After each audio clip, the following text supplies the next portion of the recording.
Hello viewers, আশা করি সকলে ভালো আছেন। তো ভিউয়ার্স, আজকের এই ভিডিওতে আমি আপনাদেরকে বলবো আপনার কিংবা আপনার পরিবারের অথবা আপনার বাচ্চার যদি বমি হয় সেই ক্ষেত্রে হয়তো আপনি ডাক্তারের পরামর্শ নিয়েছেন এবং ডাক্তারবাবু আপনাকে ট্যাবলেট অথবা আপনার বাচ্চার জন্য সিরাপ রিকমেন্ড করেছে।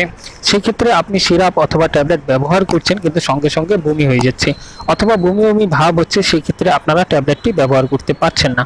তো ডাক্তারবাবু আবার পুনরায় আপনাকে পরামর্শ দিয়েছে ইনজেকশন নেওয়ার জন্য। তো সেই ক্ষেত্রে আপনি ইনজেকশন নিতে চাচ্ছেন না। এই ক্ষেত্রে আপনারা কিন্তু ব্যবহার করতে পারেন বমি বন্ধ হওয়ার জন্য শুধুমাত্র একটি স্প্রে, যে স্প্রেটা ব্যবহার করার 5 মিনিটের মধ্যেই বমি ভাব অথবা বমি বন্ধ হয়ে যাবে।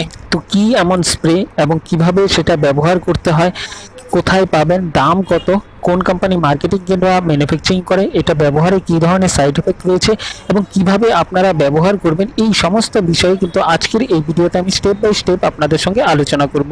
তো ভিডিওটি শুরু থেকে লাস্ট পর্যন্ত দেখবেন, আশা করি ভিডিওটা দেখে উপকৃত হবেন। তো ভিউয়ার্স, এই মুহূর্তে আপনারা দেখতে পাচ্ছেন আমার হাতে কিন্তু একটি প্যাকেট রয়েছে। তো এই প্যাকেটটিতে 15 ml একটি বোতল রয়েছে, সঙ্গে একটি স্প্রে নিপিল রয়েছে।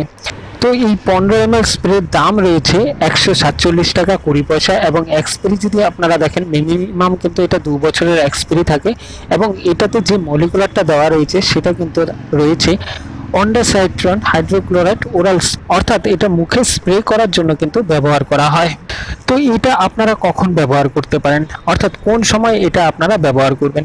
ধরুন আপনার বমি বমি ভাব হচ্ছে অথবা আপনার বমি হচ্ছে অথবা আপনার বাচ্চার ক্ষেত্রে বমি হচ্ছে অথবা ওর বমি বমি ভাব হচ্ছে, সেই সময় কিন্তু আপনারা এটা মুখের ভিতর স্প্রে করতে পারেন।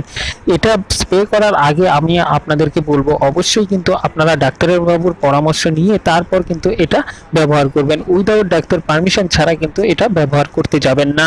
এবং এই স্প্রেটাতে কিন্তু দুর্দান্ত রেজাল্ট রয়েছে। 5 মিনিটের মধ্যে বমি বমি ভাব অথবা বমি হচ্ছে সেটা কিন্তু বন্ধ হয়ে যাবে। তাছাড়া এটা বাচ্চা এবং বড় উভয়ই কিন্তু আপনারা ব্যবহার করতে পারবেন। তো এটা ব্যবহার করার যে নিয়ম রয়েছে, অ্যাডাল্ট যারা রয়েছেন তো 4 mg থেকে 8 mg দিন 2 বার ব্যবহার করতে পারবেন এবং পেডিয়াট্রিক যারা রয়েছে অর্থাৎ 2 বছরের উপরে যে সমস্ত বাচ্চারা রয়েছে সেই সমস্ত বাচ্চাদের ক্ষেত্রে 8 থেকে 15 কেজি ওজন যদি তাদের হয় সেটা 2 mg অনুযায়ী দিনে একবার স্প্রে করতে পারবে এবং 15 থেকে 30 কেজি যে সমস্ত বাচ্চারা রয়েছে সেটা 4 mg দিন 2 বার ব্যবহার করতে পারবে। এবং এটা কিন্তু ব্যবহার করতে হবে মুখের ভিতরে, অর্থাৎ আপনার যে জিভ রয়েছে সেই জিভের নিচে কিন্তু এটাকে স্প্রে করতে হবে। তবে ভিউয়ার্স, আপনারা যখনই এটা ব্যবহার করবেন তার আগে কিন্তু অবশ্যই আপনাদের ডাক্তারবাবুর পরামর্শ নিয়ে তারপর ব্যবহার করবেন। উইদাউট ডাক্তার পারমিশন ছাড়া কিন্তু এটা ব্যবহার করবেন না এবং এটা কিন্তু সমস্ত কেমিস্ট কাউন্টারে আপনারা ইজিলি পেয়ে যাবেন। তাছাড়া এটা ব্যবহারে যে ধরনের সাইড এফেক্টগুলো দেখা যায় তার মধ্যে রয়েছে আপনার হয়তো শরীরে জ্বালা হতে পারে, শরীরে র্যাশ আসতে পারে, মুখে জ্বালা হতে পারে অথবা বমি হতে পারে, পেটের প্রবলেম হতে পারে, এই সমস্ত কিছু সাইড এফেক্ট রয়েছে। যদি এই সমস্ত কিছু সাইড এফেক্ট হয় সেই ক্ষেত্রে আপনি ডাক্তারবাবুর পরামর্শ নিয়ে নেবেন। তাছাড়া আদার্স আরও কিছু সাইড এফেক্ট রয়েছে, যদি যে কোনো ধরনের সাইড এফেক্টই হোক না কেন আপনি কিন্তু অবশ্যই আপনার ডাক্তারবাবুর পরামর্শ নিয়ে নেবেন। তো ভিউয়ার্স, এই ছিল আজকের ছোট্ট একটা আপডেট। তো আশা করি এই ভিডিওটা আপনাদের ভালো লেগেছে। যদি ভিডিওটা ভালো লেগে থাকে সেক্ষেত্রে ভিডিওতে একটি লাইক করবেন এবং এই ভিডিওটা সবার সুবিধার্থে শেয়ার করবেন। তো থ্যাংক ইউ, দেখা হচ্ছে নতুন আরেকটি ভিডিওতে।